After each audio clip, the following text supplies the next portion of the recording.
difficult, very difficult for me. Because I was in college and everything, so it's like hard to be away from home and trying to control by yourself. And there's so many temptations out there. And then you have your friends who are trying to help you, but they're not.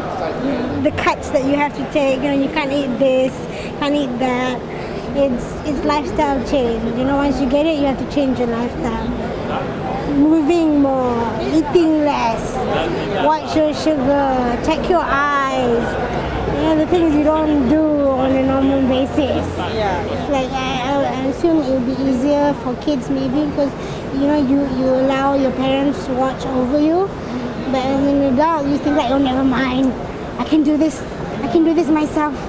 I thought that I could prolong it because I've known there are people in my family who were able to prolong it, like for at least 10 to 15 years before they moved to insulin. I think that was my 5th year into diabetes, and already I'm on insulin. So yeah, it's a very fast progress. Even my doctor knows that if I stay out, if I don't come and see her at least 2 months or 3 months, she'll know that something's up. I have a sweet tooth. Yes, I cannot not have sweets. I have this thing. I don't know whether it's a good thing or a bad thing, but I have to have something sweet a day. If you keep falling off the bandwagon like this, and your ubat increases and increases, it's like as if I don't do my work, Nabila. That kind of thing. I don't want it to be that way because it's interesting because I've dated people and I've not told people. Some it's not something you tell somebody on your first date. Yeah. By the way,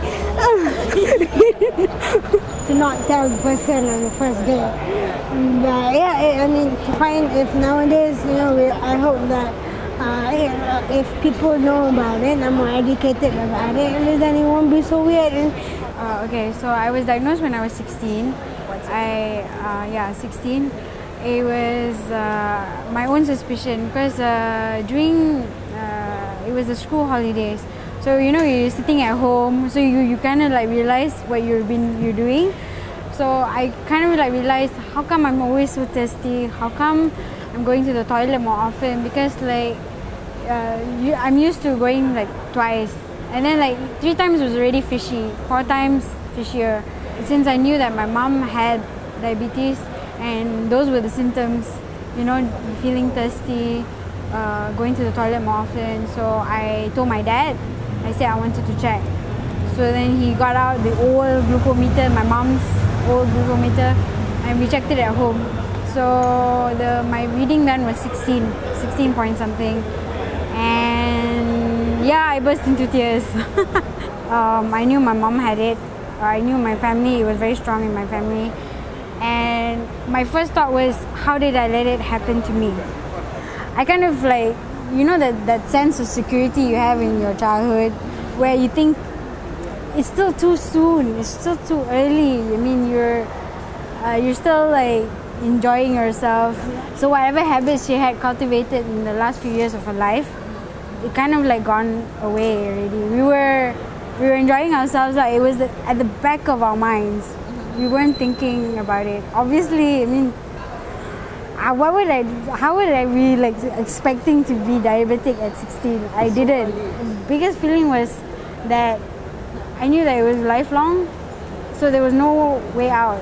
I have the cravings, but it's rarely, and I just be sensible about it. Every single year I've been in medical school, I've had to deal with how stark and how bleak the reality of diabetes is in the medical point of view, and it's not nice. It ain't pretty and it's very scary.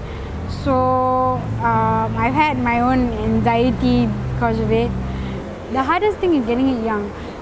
How can your youth be taken from you? And I would tell, my advice is live, experience it all, but one day you have to go out.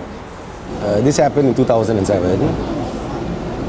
I used to have a lot of spots on my leg, black spots, and I always thought it was because I was knocking my leg against the bed and blah blah blah, you know. But you know, my mom was looking at my leg one day and she was thinking, Alan, you got a lot of black spots in your leg. You better, you know, get yourself tested. So I was, you know, kind of putting it off, and then one day, okay lah, you know, just do it. And yeah, so blood test, blah, blah, blah, and the doctor said, oh yeah, you're diabetic. I don't really exercise, but okay, I kind of like watch the kind of foods I eat. I don't eat too much rice. None of my coffee comes with sugar. I don't take anything with sugar. When I was first diagnosed, obviously you get a bit stunned because you're trying to figure out how did it happen. And the thing that bummed me out at that time was the fact that I had to be on medication for the rest of my life, which is like such a pain, but eventually you get used to it. I know that type 2 diabetes is not hereditary, so I'm not as concerned as, you know. So you gotta moderate whatever it is you do. Don't drink so much. Don't smoke, which is something I try to adhere to. A glass or two of red wine is fine. 8 pints of beer, on the other hand, is not fine. I'm a bit of a realist. Statistically speaking, diabetics tend to live shorter lives. So yeah, so I think quite a lot about making sure my kids are okay, you know, taken care of financially. You know, so you start planning those kind of things.